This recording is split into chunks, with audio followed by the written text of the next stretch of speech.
Hey everybody, Matt Colville here. I'm at Gen Con. We did a talk yesterday, and it was supposed to be a discussion about how I started the YouTube channel and then built it over time and was able to then monetize it with a Kickstarter.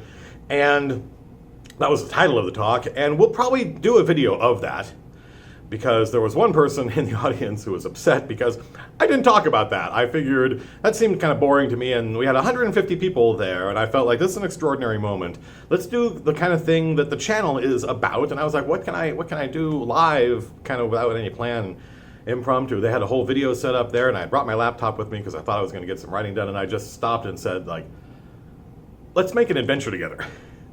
So that's what we did. Of course, we didn't make an adventure. We just talked about what makes a good story. What are the beats that you would expect to have in a good kind of action, pulp, adventure story, fairy tale style thing. And then we talked about what is an adventure. What are the good beats that you expect to have in an adventure? And then we started talking to the audience about how to populate these beats and turn it into something. So it's not an adventure. It's not even really an outline, but it is something that could be done. I've thought actually a lot about. I was editing the video. I thought actually a lot about how I would go in and I would tweak things. I thought about what the inciting incident, the call to action would be for this adventure that we were talking about. So I may do a version 2 of this video where I say, okay, let's go back to what we talked about and flesh it out some more. Then we did a Q&A afterwards, and I sort of, I dropped the ball on that because it wasn't until about 2 or 3 questions that I started repeating what the person was asking so that you folks would be able to hear it. So the first question was, when did you realize that you were building a community instead of just making YouTube videos? And the second question was like, what's the newest, coolest thing game-wise that you've seen? And I think then after that, I started repeating the questions. So that's it. We made a Running the Game video live at Gen Con. We talked about how to make an adventure, and really it's a part 1. If I had made the real YouTube video, this probably would have been the first 20 minutes of a 40-minute video, and so I feel like I sort of just promised you the second half, where we flesh it out and get closer to something approaching an outline, as opposed to a real adventure that would take forever. So, from me at Gen Con to you folks on YouTube, let it not be said that I was neglecting my community while I was here. Quite the opposite. You folks are almost all I think about. So here is the first part of how to build an adventure. All right, so let's see. Let's build an adventure. Well, what is an adventure? An adventure it's a kind of story. And there's a million different ways. This is what I do. I'm a professional storyteller. There's a million different ways to tell a story. What we're about to talk about is not the right way to do it. It's just a way to do it. And there are things each and every one of you have loved. There's content you've consumed. There's books and movies and TV shows you've watched that were written by people that had no idea how to tell a story. They just went for it. So by no means is this meant to be proscriptive. But there are certain kind of beats that happen in almost all stories. Or a lot of action stories and fairy tales are kind of where D&D intersects. So any good story begins with the steady state world. Let me write this down. Steady state world. And I'm going to blow this up so you guys can see it. Steady state world. Do-do-do, do-do-do-do-do. Do-do-do-do. Can you guys see that? No, we can make it bigger. Do-do-do, do-do-do-do-do-do. There we go.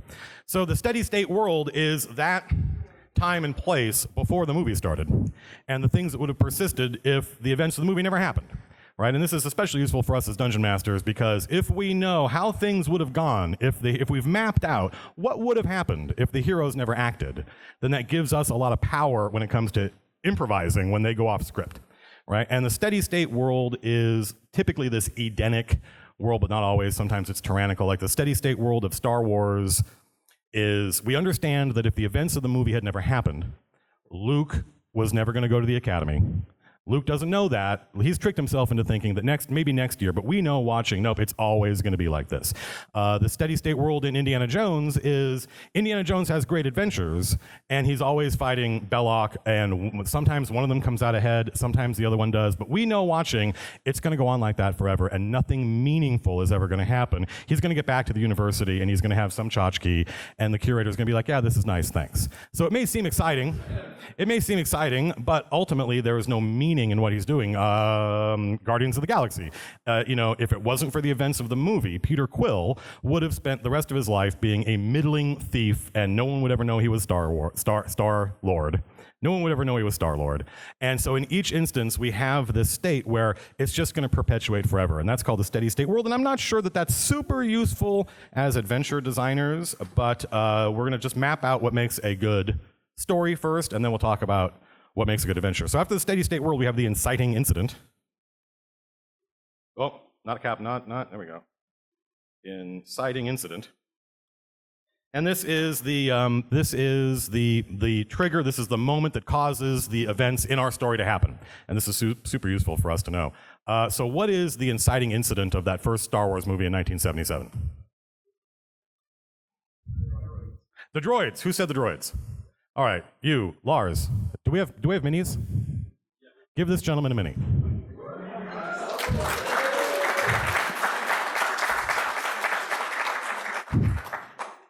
So stand up for a second, young man. That gentleman. That handsome, erudite gentleman. So the droids show up and they say, hey, Princess Leia needs help. And now it doesn't matter what happens. It doesn't matter if Luke takes the adventure or not. His life is never going to be the same. Because even if he rejects the call to adventure, he's going to have to live with that, and it's going to change the kind of person he is. So the inciting incident in Indiana Jones is the men in black show up from the government and they say the Nazis have found Tanis. And from that point forward, nothing's going to be the same. Everything's going to change. So it's useful for us as adventure designers to have some idea what the inciting incident of our adventure is. I don't know yet. We're going to make that up. And after the inciting incident, we have the call to action. By the way, if you've ever taken any kind of like screenwriting class or anything, this is super, super basic stuff. Call to action. So the call to action is incredibly useful for us as dungeon masters because players are actually quite a lot similar to action heroes. Action heroes are reactive. Action heroes typically are not the protagonist. A protagonist in the strict Greek sense means first actor, right? It's usually the bad guy in an action movie who's the first actor, and it's the hero who is reactive. So if we sit there and we imagine, well, I have to wait for my heroes to do something. No, players are very risk averse. I know this seems strange, but players want to conserve what they've got.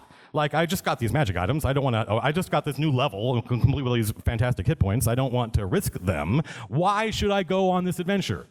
Right? Why should I do this? And Luke does that. He's like, I can't leave. There's like moisture that has to be farmed or some shit, right? And he's like, so we have to light a fire under the players' asses. It's great to have the inciting incident. This is the thing the heroes are going to react to.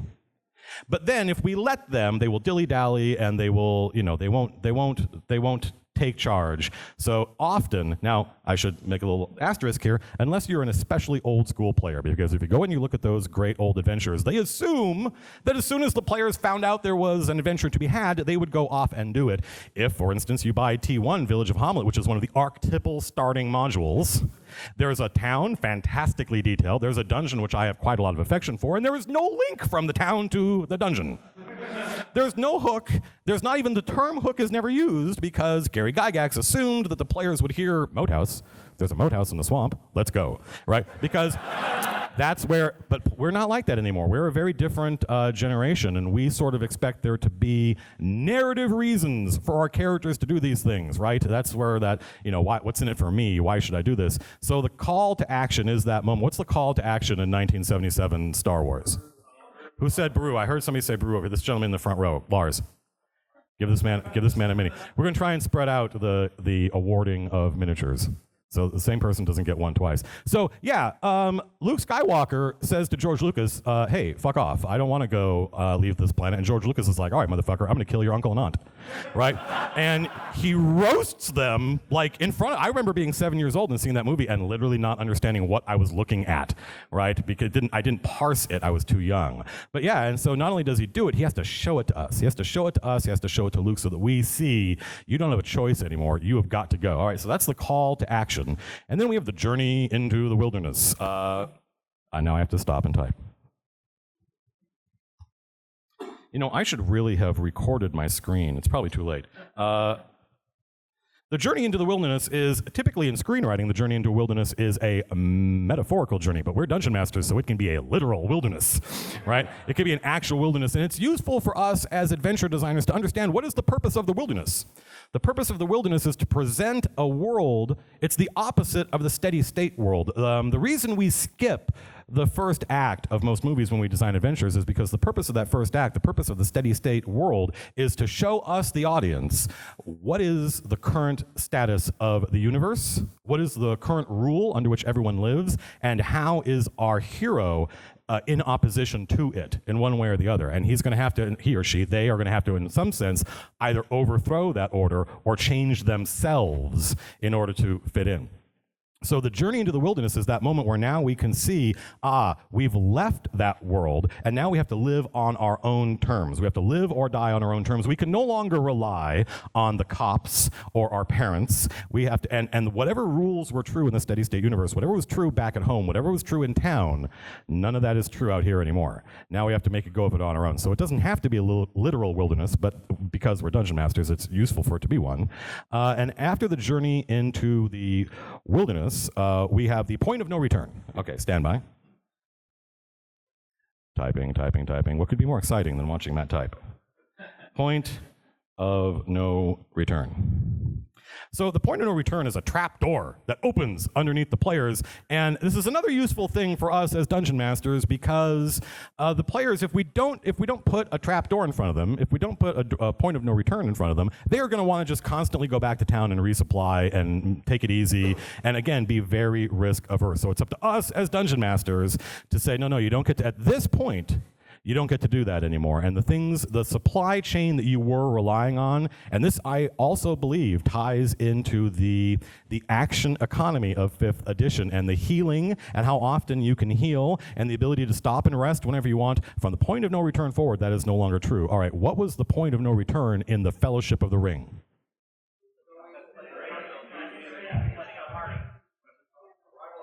A whole bunch of people just said something, and probably the right answer came. Okay, so a lot of really good answers, but the actual answer is... Actually, no, don't listen to me. There are probably many different points of return, but the real literal point of no return is the Gates of Moria, right? At the Gates of Moria, at that point, they could still go back if they wanted to, and they talk about it. In the book, they talk about it. They're like, we could go this way, we could go that way, and one of them's like, I think we should go over the mountains, and one of them's like, you're an idiot, we should go through Moria. Of course, the dwarf wants to go through Moria. But Tolkien, who never didn't have the luxury of having seen this lecture, and also had never taken a screenwriting class, and knew the only thing that dude knew about storytelling is having taught language and Beowulf for years and just knowing it in his bones. He didn't teach storytelling, he taught language. He knew, I've got to lock off the civilized world from the players. I've got to make it the players. I've got to make it so that now they have no choice, they have to continue. And so not only does he literally close the doors behind them, he puts a giant Cthulhu monster on the other side. So it's like, it doesn't matter how good your lockpick skill is, bro, you're not going to get back, right? So you have no choice but to go down to Goblin Town. And we're almost done, by the way. We're almost done with this part. So after the point of no return, we have the Final Confrontation, which is pretty much what you would expect, where we fight our bad guy, and we prove either that our ideas are correct, or we change. In a normal screenplay, either the world changes because of what we did, or we change because of what we did. But obviously, our players aren't going to change, right? That's never going to happen. So this is their opportunity to change the world. And you can break this down. You know, I've seen great videos and read books about the 3-act model, about the 2-act model, about the 5-act. Almost all television works on a 5-act model. And all of these things are useful, but they're typically useful as diagnostic tools. They're not often things writers actually use when they sit down. So if these 6 steps don't seem useful to you, that's fine. Throw them out. You don't need them. Lots of people have designed adventures and written stories that didn't use these. But an adventure is a very specific kind of story, and adventures typically have their own sort of checklist of things that you need. So I don't know what the first one is, but I'm going to write stormtroopers. All right, good adventure needs stormtroopers. And there used to be somebody in this industry who, when I met him, his business card said his name, and it didn't say the company he owned, which it could have. It said, "Everybody loves zombies." And that's not because he was a fan of Evil Dead or any of that stuff, although he was. It was a point he was making as a storyteller. He was saying, as a game designer, and this has been true in video games for me for 15 years, this is true for me as somebody who does adventures for D&D, you need to have those bad guys that the heroes can, let's be frank, this is a game about monster killing, they can kill in combat in sort of a consequence-free environment, right? You may run a very politically sophisticated adventure, and there are many different factions, and I encourage you to do so, because that's a lot of fun, and that's how I usually do it. But ultimately, you need to have that one faction that the players know, these guys we can kill without getting in trouble, because it's a release valve for the players. Before, when we were fighting these guys or talking to these guys, we didn't know, will we get in trouble? Will things go wrong? Will the DM get angry at us if instead of negotiating we fight them? But here, our stormtroopers are like, no, don't worry about those folks. You can kill them without consequence. And that may seem glib, but there are deep, deep roots in game design for using stormtroopers, and they are as follows. When let's say orcs. When your players encounter the orcs for the first time in your adventure, they go, aha, we're fighting orcs. So if I spend this encounter thinking about orcs, like what types of things are orcs? What is their culture like? Can they be negotiated with? What kind of things do they want? What are their strengths and weaknesses? What's their armor class? What's their saving throw? By using stormtroopers, you are promising your players that the time they spend investing in thinking about those orcs in this encounter is going to pay off in the next encounter. You're saying, don't worry, it's not going to be a completely different bad guy every time. We're going to do some variation. There'll be big orcs and small orcs, and there'll be orcs that cast spells, and there may be a gibbering mouther, or there may be a gelatinous cube, or other monsters that begin with G, but we're always going to come back to these orcs. So think about what these things are. Think about how they behave. Think about their strengths and their weaknesses, and I promise you as a dungeon master, I will let you use that information in the next encounter. So it's always good to have, what is my stormtrooper in this? And then you ultimately, we're going to have a final confrontation, and we need a villain. And it's important that the villain is not just Stormtrooper ++, right? Because we want to tell the player, we want to clearly communicate to the players, this is the bad guy, and the bad guy is different. Stormtroopers, one of the things that makes them easy to kill without the players having to worry about it is that they do not present an ethical challenge, but the bad guy often does. The bad guy is often going to try and place the heroes in some kind of quandary. So there's very good reasons why Darth Vader does not just look like a big Stormtrooper. In fact, he's in every way different from a Stormtrooper. He's got a laser sword, and he can move things with his brain, and it turns out that he's got like a personal connection to the hero, which is very useful to us. So we have stormtroopers, and we're going to have many different kinds of stormtroopers, and then we're going to face a villain. We're also going to meet somebody cool, right? Meet someone cool. Who needs a microphone? I do. Meet someone cool. So it can't just be about, it's not 1977 anymore. It can't just be about fighting monsters over and over again. We need to meet at least one NPC, maybe more than one. Ronaldo de Marisi goes a long way, but eventually we need to meet Amesley. So we're going to meet somebody cool, and we're going to be challenged. And those challenges come in 3 flavors. They are physical, they are mental, not metal, although they should be metal, and ethical. Ethos, logos, pathos. All right, so I use these terms somewhat imprecisely. I apologize. We're going to drill down on this right here. Physical challenges are any challenge that you can solve with your character sheet. So I don't mean physical as in, strength and dexterity and constitution. I mean, no, everything on your character sheet for our purposes counts as a physical challenge. So what is a mental challenge? Mental challenges are traps and puzzles. Mental challenges are challenging the player, right? They're making the player think there's a great, by which I mean terrible, adventure called The Crypt of Lysandra the Mad, which I played through and then bought and read, and when it's typical, like when you buy the adventure after having played it, you discover how much work your dungeon master did to make it good, right? But that's our job as dungeon masters, and The Crypt of Lysandra the Mad, I'll probably do a video on it one of these days, is literally nothing but puzzles. The entire thing is puzzles, and some of them are like the kind of word problems you had to do in math, right? Some of them, which it seems when you read it, me reading it after having played it, I was like, this is terrible. But I had played it, and it turned out that even doing stuff like, okay, there's a fox and a chicken and a river, and you can only put one on, you got to figure out how to get them across, even that was fantastic, because it turned out that of the players at the table, some of them really liked being able to do that. Some of them turn out, you may hate word problems, you may hate math problems, you may hate algebra, but if you got 6 players at the table, there's a good chance one of them actually is quite good at those things, and this is their moment to shine.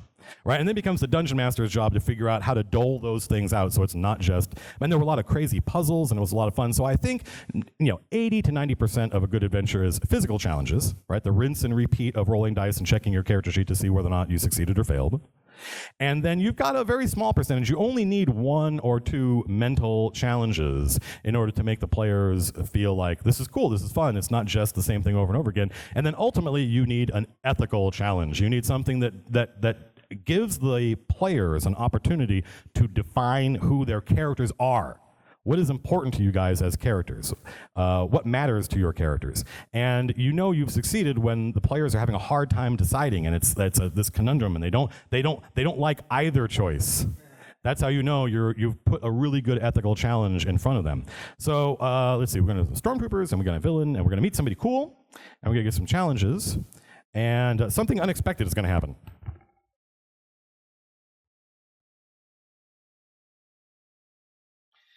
Because it can't be Star Trek: The Next Generation, where if you watch the first 5 minutes of the episode, you can figure out pretty easily everything that's going to happen and the whole rest of it.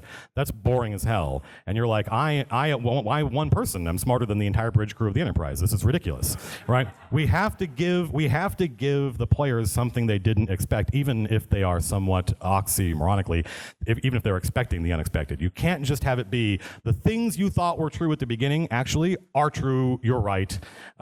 We didn't have to do this. I could have just gotten to the end. No, we have to throw them at least one curveball, and in the process of trying to figure out what is that curveball, you're going to come up with a whole bunch of incredibly cliche things that you're not going to want to do, but there's a reason they're cliches. And not only that, but players actually like recognizing that stuff. They enjoy going, I've seen this ethical challenge in a Doctor Who episode or whatever. It makes them feel smart. It will not make it seem like your story is bad. People recognizing your bag of tricks is not the end of the world. In fact, it often makes them feel smart. So something unexpected has to happen, and then we're done. Then we're going to face our bad guy in a cool location. Confront our villain in a cool location. And that's important because we want the players to feel like they have gone on a journey and they have gone somewhere extraordinary, and we got to show them something they wouldn't have been able to see if they just stayed back in the tavern and never went on the adventure.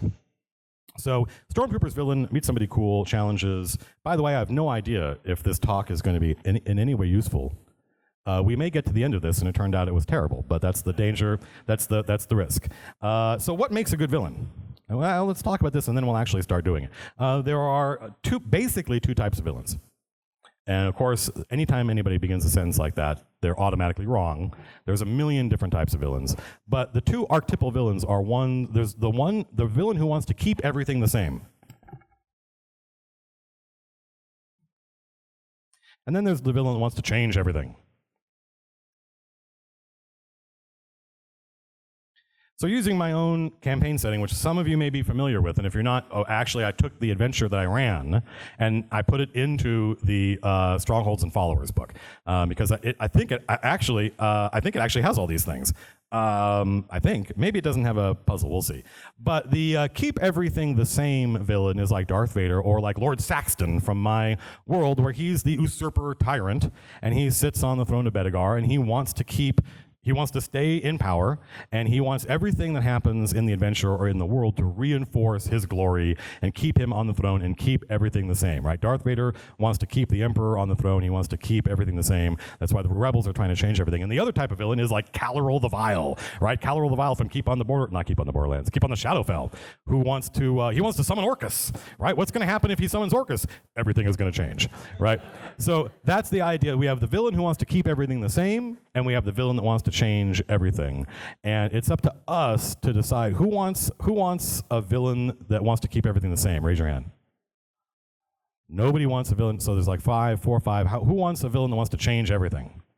Okay, so everybody wants a villain to change everything. Okay, good to know. So so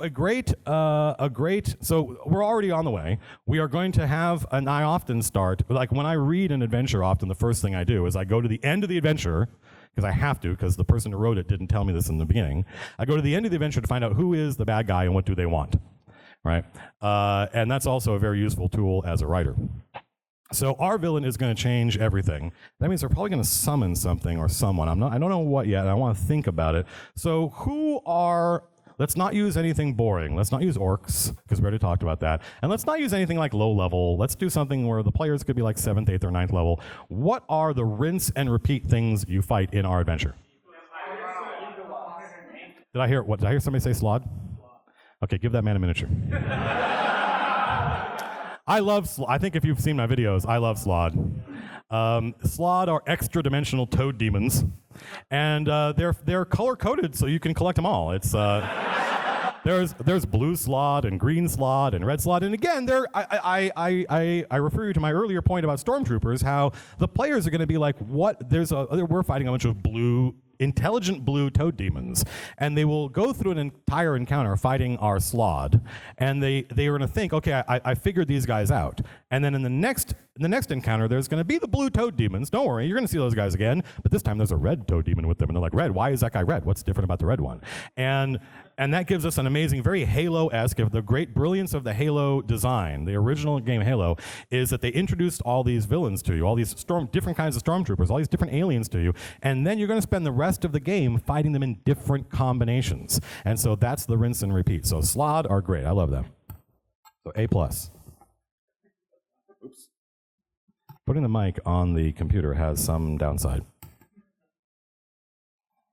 So great. So our villain then is not a Slod, probably a person, right? Probably a human or maybe an elf, not a necromancer, because if it was a necromancer, they'd be summoning undead.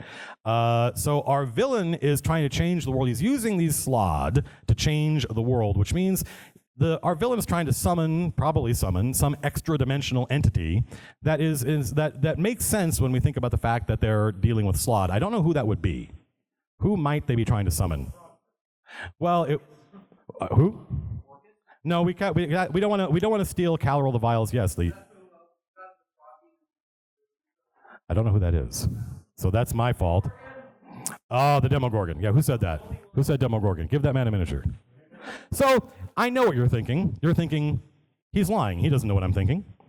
But in fact, you think you can't use a Demogorgon because A, I saw that in Stranger Things, or B, isn't a Demogorgon just Orcus but with different powers? And it's like, but wait, that's the reason we're going to use the Demogorgon, is because this is something I learned. The things that bore me, the players have never seen before. Your players have almost certainly never fought the Demogorgon. And you know what? They're probably not going to fight the Demogorgon this time because the player is going to stop them, right? So we already know we have a villain who is manipulating these Slod and using these Slod, and is going to try and summon the Demogorgon.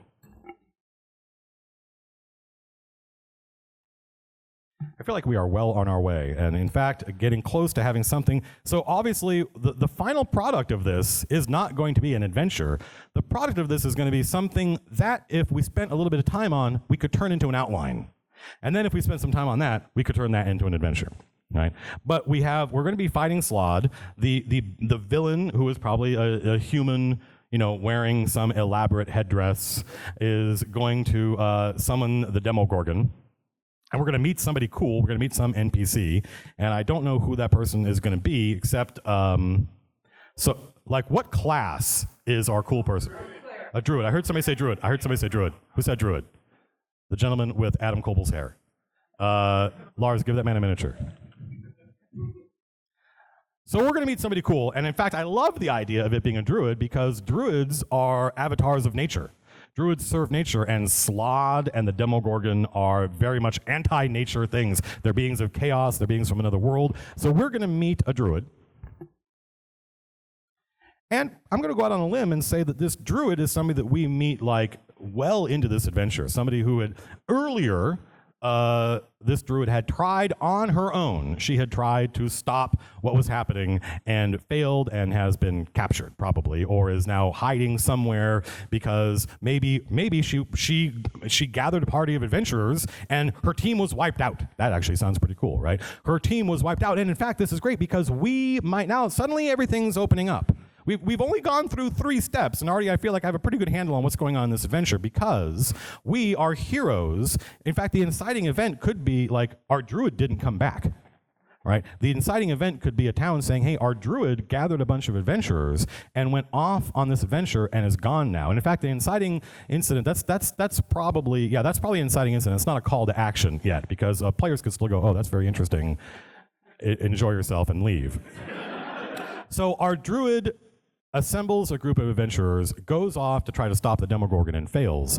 And the reason I like that is because it means our characters, as they're going through this adventure, can find the remnants of this old party and find the bits and clues and even like messages and things they wrote and stuff they tried to send back to town and failed. So we don't even know that we're fighting Slod yet. In fact, that should be a surprise that first time when we get to when we go through the journey through the wilderness and we arrive at wherever we're going and we find out, holy crap, it's Slod that we're fighting. That's going to be epic. And we'll get missives and letters because probably the adventurers who wrote these notes back to town did not know. They just describe these slimy creatures, and they would use a lot of language that on purpose is not explicit because we want to build tension. Right, so they'll say like the slimy horrors, and the players will be like, slimy horrors is like Aboleth or something, and you're like, great, no, A+, because no, the answer is not Aboleth, right? And so that you want to start with like a lot of vague missives. So I'm not going to write all this down. Hopefully, we're recording this, and I'll be able to go back to my hotel room and type all this up. But now we've already sort of on our way. We're going to challenges, physical, mental, ethical. So I guess. Puzzles, I'm terrible at. Anytime, and people ask me this all the time on Twitter, they're like, hey, can you give me some advice for some cool puzzles? And I'm like, you know what? What I do is I go online and I go find other adventures or other books of puzzles that have that. So we know we have a pretty good idea what our rinse and repeat of fighting bad guys is. We're going to be fighting lots of different kinds of Slod, right? And we'll probably do some research in the Monster Manual to find out what kinds of things do Slod themselves work with, right? What kind is it? Oozes? That would be kind of cool, right? Oozes and slimes and stuff like that. And we're going to fight a villain who's trying to summon a Demogorgon. We're going to meet a druid, the last survivor of a previously wiped out party. But then we want to face an ethical situation and where something unexpected is going to happen. And I don't know what that is.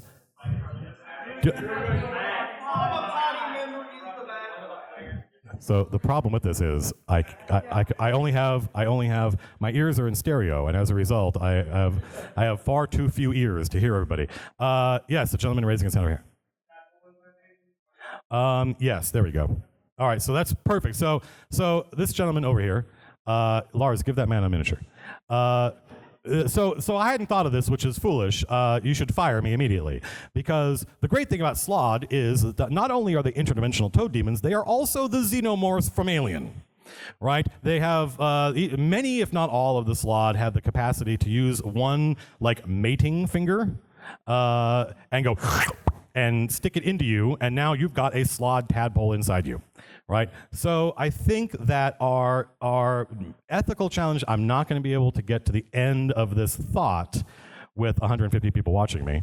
Writing is a very solitary process. But our ethical problem has to do with the fact that the druid has, this is actually very like, but not the same. Our druid is not a spy. Our druid is not a Slod in disguise. Our druid is really a druid. And the reason they're still alive is because they have this Slod tadpole inside them. And the great thing is, if we're good adventure designers, and if we fail in this stage, we could still fix it by being good dungeon masters. We can put the druid in front of the players before they know about the Slod tadpoles, right? It's important for us everything has to happen in the right order, because if the players find out about the Slod tadpoles before they meet the druid, then they will instantly assume the druid has a tadpole inside them. Right, but if they've been hanging out with this druid for a little while and they've gotten to know her and she feels like part of the team, especially if she has some cool, powerful item that she gives the heroes. So the heroes, that is the number one way. I could do a whole video about this. The number one way to get the players to trust somebody, even if it's somebody who looks incredibly sketchy, is to have that person give the players some badass magic item, and they're like, I love this evil druid. I will go wherever she leads, right? But our druid is not evil. Our druid is everything you would expect, completely stereotypical druid, and that itself can be a surprise. If you take a perfectly stereotypical character and put them in front of the players will refuse to believe that it is a perfectly stereotypical. They will say there's going to be some kind of betrayal. This paladin's going to turn out to be an anti-paladin or whatever. But that I'm a big fan of a thing is actually what it looks like, because that way that itself becomes a subversion because players are super suspicious. I remember my friend Jim Murphy, who many of you may watch his videos. Jim was playing a paladin in my game, and I just thought it was neat if he had a squire. I thought it'd be cool to be a knight with a squire. And Jim was so suspicious of me, probably because I had fooled him 3 times in a row with three different succubi. And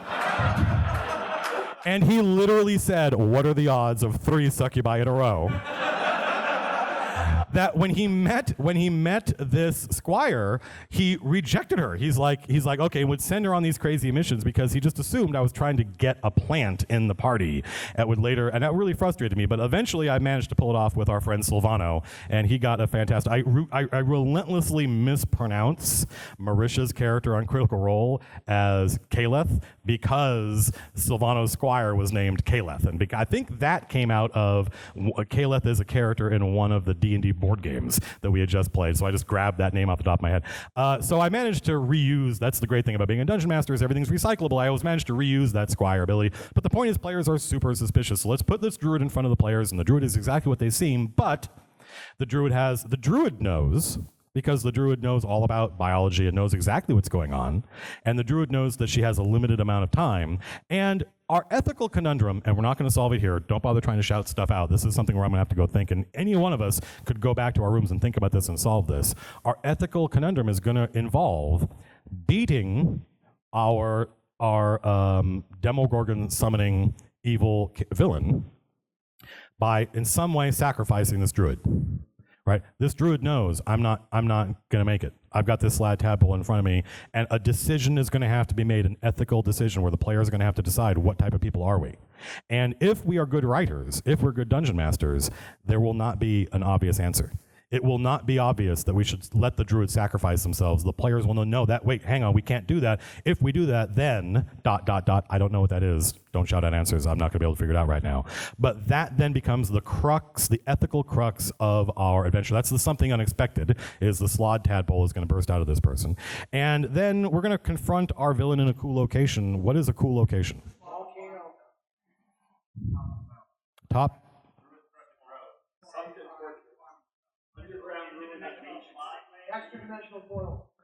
So what was the gentleman in orange back there? What did you say? Okay, so that's a good idea. I don't know what that is. But Lars, do we still have any minis? Give the gentleman in orange in the back.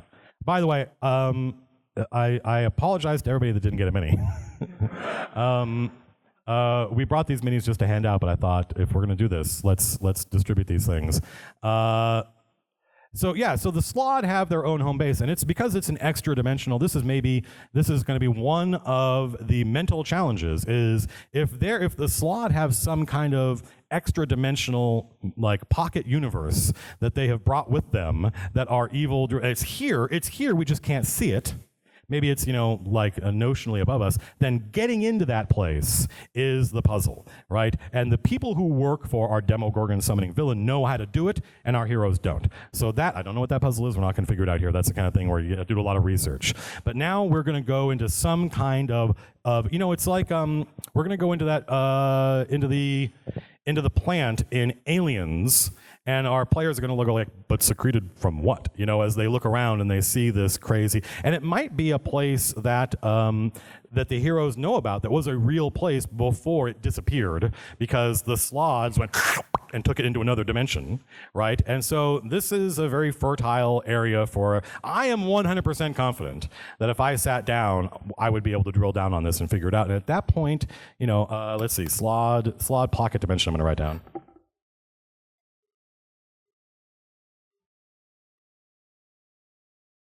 And let me make another note up here.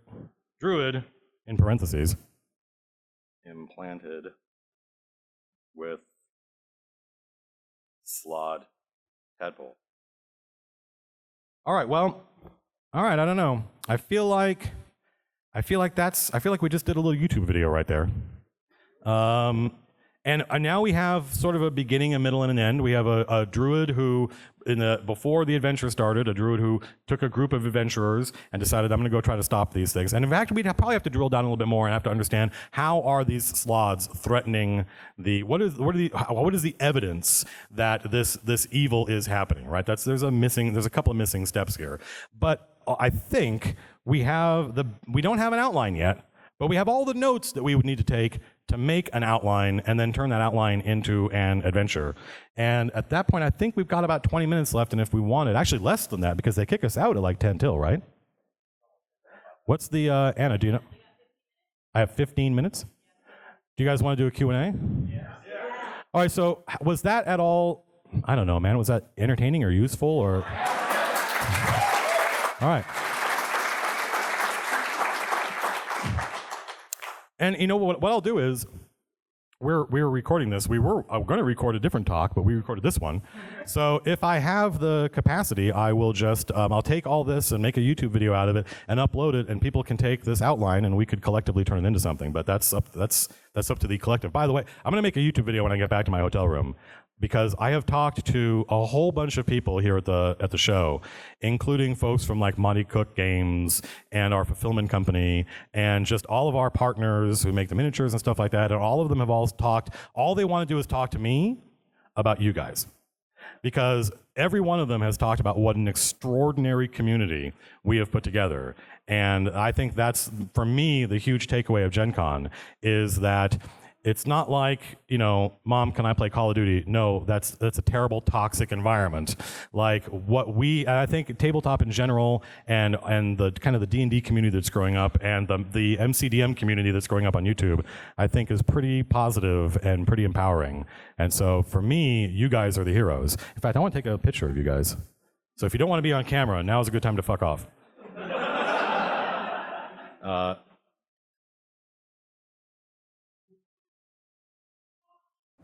All right, so think about your question for a second. Everybody say hi to YouTube. Hi to YouTube. Yeah, look at that. Look at that. Awesome. All right, do we have we don't have another microphone, do we? What the who now? But that's not a thing you can like pick up and hand to people.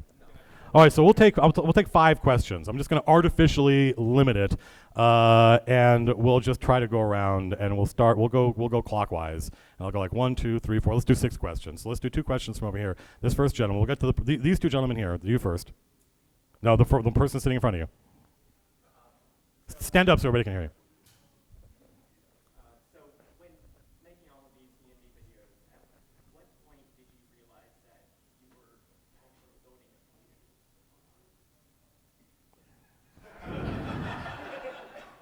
It was Wednesday, about 10:34. Yeah, I don't know. It was certainly, if you remember, I did a little competition with my friend Jay, who's a character modeler. And it was really that competition, I don't know if this was clear to everybody, that competition was my attempt to get him to make more videos, right? Because he's a brilliant, world-class artist. And so we went back and forth trying to get to 5,000 subscribers. And I don't know when, I think I started, I can tell you that I don't know exactly when it was, but it was when I saw people taking the Delian tomb and arting it and saying, here, I took the Delian tomb and I drew it out and I did this, that, and the other thing with it, and then other people would take it and share it, and I started to go, holy crap, people are actually using that dungeon that I literally, you watched me make that live in that video. Like, I started being like, I don't know what I'm going to do, but it's going to have a couple of rooms and there's going to be some goblins and stuff. And so that was the beginning of me understanding that not only were there people watching, I knew there were people watching, but the sign of a community is people are being creative. People are taking the content that I was making. And this is, I just watched an amazing, if you guys know who Hank Green is, I just watched an amazing video where he talked about Facebook and the legality of Facebook and the idea that Facebook is a company, but it's also sort of a state with citizens and a government. And then someone else who's a lawyer made a response to that saying it's a mistake for us to think of what I do as content creation. Content creation is a very Gutenberg-esque way of looking at the world, right? Which is, the 1600s. It's been hundreds of years that we've been in this mode of, I buy a book, it's a physical object, I consume it, I move on, it's got a beginning, a middle, and an end. And I've always thought of myself as a content creator, but after I watched that video, I thought, no, I'm a community leader. I am somebody who has built a community. And so that's, for me, it's a huge shift. But the answer is it's around when I start seeing people using the Delian Tomb, which was the first dungeon I made for my second video. That is the answer. I hope that, and then the person behind you had a question. Stand up.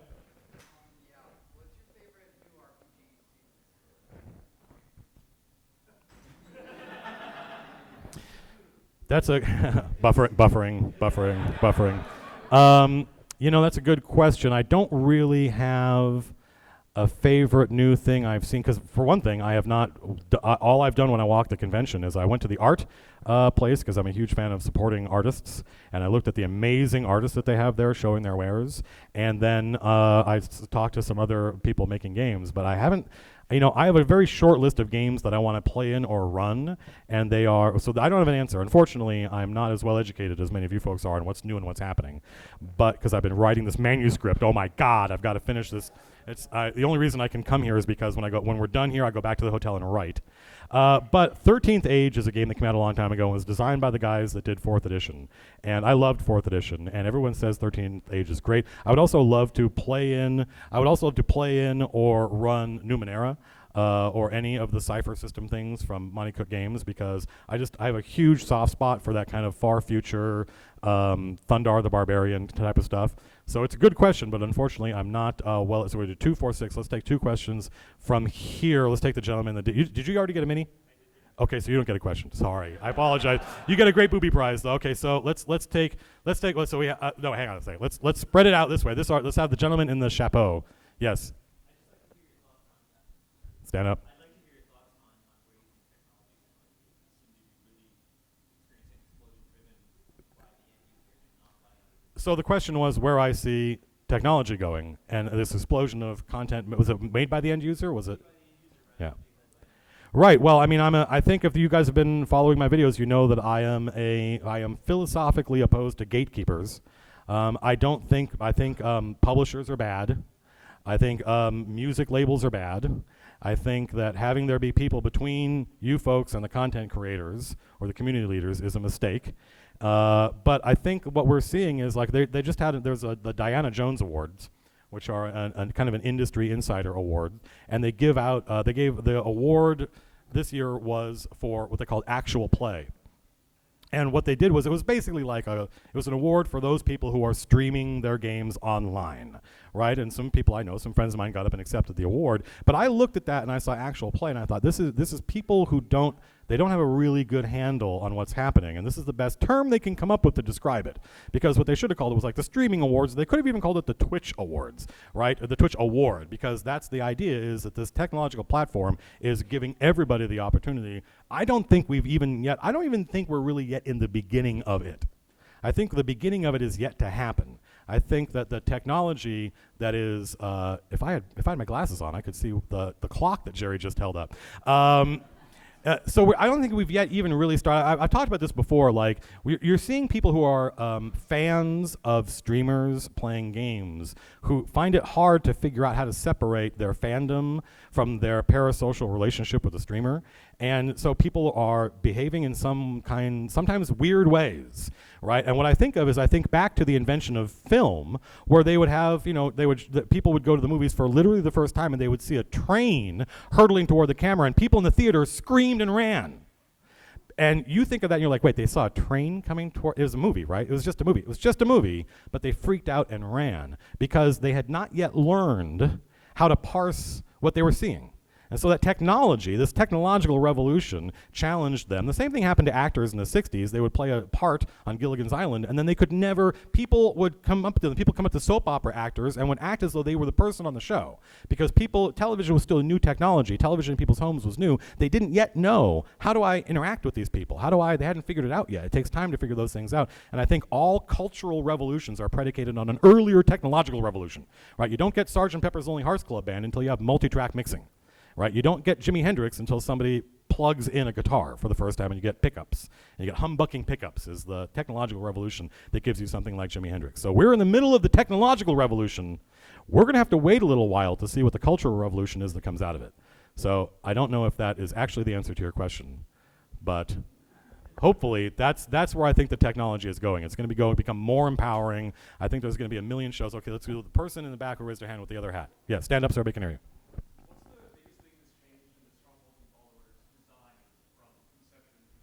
Well, I think some of you already know this because I did a Kickstarter update about it. But it was the fact that in my home game, if you found a temp, so the question was, if you didn't hear it, what's the biggest thing that's changed in Strongholds and Followers since I came up with the idea till now? And the book would be out now, not out now. We would be on schedule if not for what I'm about to tell you. And if you read the updates, you probably know this. But in my home game, if somebody founds a temple and they call upon their god, blood and souls for my lord Ariok. Ariok says, you have been a good little servant of chaos. Here you may have and I would go to one of the dozen monster manuals I have, because I've been playing D&D since 1986, and I've got 4 different editions of monster manuals in my head, and between all of those things, I could come up with something cool that would show up and fight for the players for a little while and then fuck off to some other dimension. But I don't own any of those things, and I hadn't even thought about this, and I was like, uh-oh, I either have to super dumb down this system so that you basically summon like one thing, or I have to invent like 30 monsters. And it was a choice, and I had to hold kind of a responsible producer would have said cut the scope, but I was like, I don't like Anna is going. Anna is pointing to herself. She would have been like, cut the scope. But I thought, these folks didn't give me this money to cut things. They gave me this money to do something extraordinary. And so that's where the Court of Arcadia and the Court of All Flesh and the Inexorables and all of these, and I had to sit down and I had to figure out what is the cosmology of my world, because I can't use the cosmology of D&D. And so inventing 30 monsters, which if you're in the playtest, that's gone out, the response has been pretty good, and the playtest, it's funny because the playtester's like, this part is wrong, but from my point of view, I'm like, you are awesome, because that is exactly what I need the playtesters for, is to tell me that, oh wait, that's not the wording that this is typically using. And so I had to invent 30 monsters, and that's done. We finished that, and so now we're moving forward. But yeah, having to come up with all of these different, and it had to be not just here's 6 different monsters, that would be cheating. I had to say, I don't know what your character is. I don't know what character you're playing. So here's a bunch of beings of chaos. Oh, but wait, what if there's good chaos and bad chaos? Okay, so here's a bunch of fae.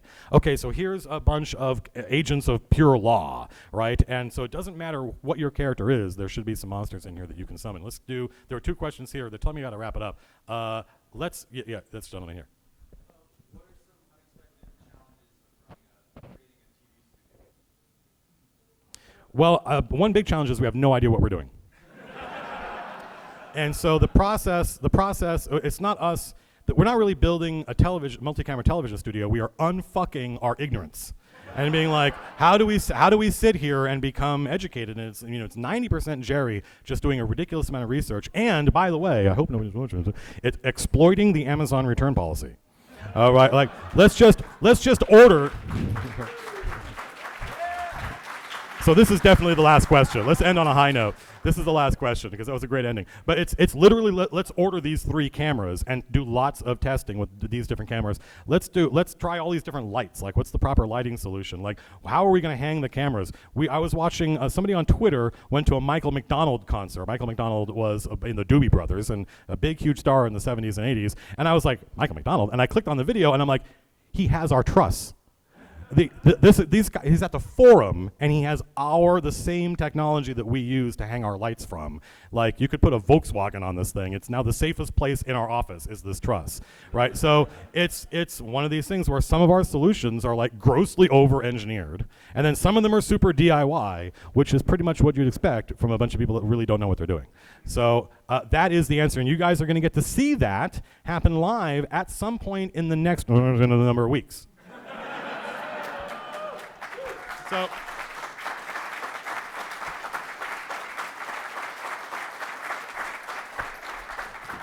thank you all for coming out. We now must vacate the room, otherwise we will be assassinated.